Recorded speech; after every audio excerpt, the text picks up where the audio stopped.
Hal ketiga yang saya bahas dengan Menlu Hanke adalah terkait dengan Palestina. Saya menyampaikan kekhawatiran yang sangat dalam mengenai semakin memburuknya situasi kemanusiaan di Gaza. Di tengah situasi kemanusiaan yang memburuk ini, sangat disayangkan bahwa beberapa negara donor termasuk Belanda melakukan suspend dukungan keuangan terhadap UNRWA. Saya sampaikan pentingnya investigasi yang komprehensif, kredibel, dan transparan untuk segera dapat dilakukan sehingga semua tuduhan keterlibatan sejumlah personel UNRWA dalam serangan 7 Oktober akan lebih jelas. Pembekuan dukungan keuangan terhadap UNRWA akan sangat memperburuk situasi kemanusiaan yang memang saat ini sudah sangat buruk. Di dalam diskusi, pentingnya investigasi juga ditekankan oleh Menlu Belanda dan Belanda menekankan dukungannya terhadap two-state solution.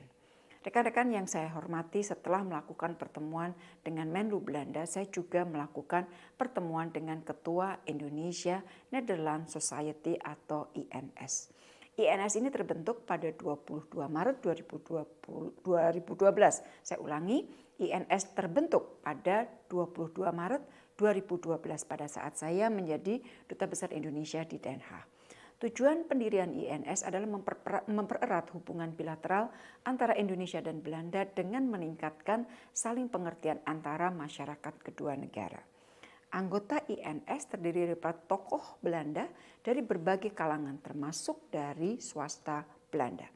Dan selama ini INS telah menjadi jembatan yang sangat baik bagi Belanda dan Indonesia dalam rangka memperkuat hubungan bilateral. Beberapa kerjasama konkret yang dilakukan INS selama ini antara lain Indonesia Netherlands Society Innovation Program atau INSIC yang merupakan ajang kompetisi bagi pemuda-pemudi Indonesia dari berbagai bidang.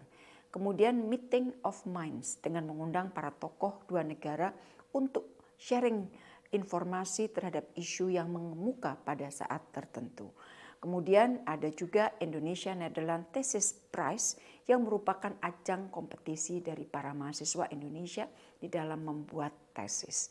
Demikian rekan-rekan hasil kunjungan saya ke Den Haag. Dari Den Haag, saya akan menuju ke Brussel untuk menghadiri pertemuan ASEAN-EU Ministerial Meeting ke-24, kemudian untuk menghadiri EU Indo-Pacific Ministerial Forum ketiga, dan tentunya melakukan pertemuan bilateral dengan sejumlah Menteri Luar Negeri dari Uni Eropa. Terima kasih.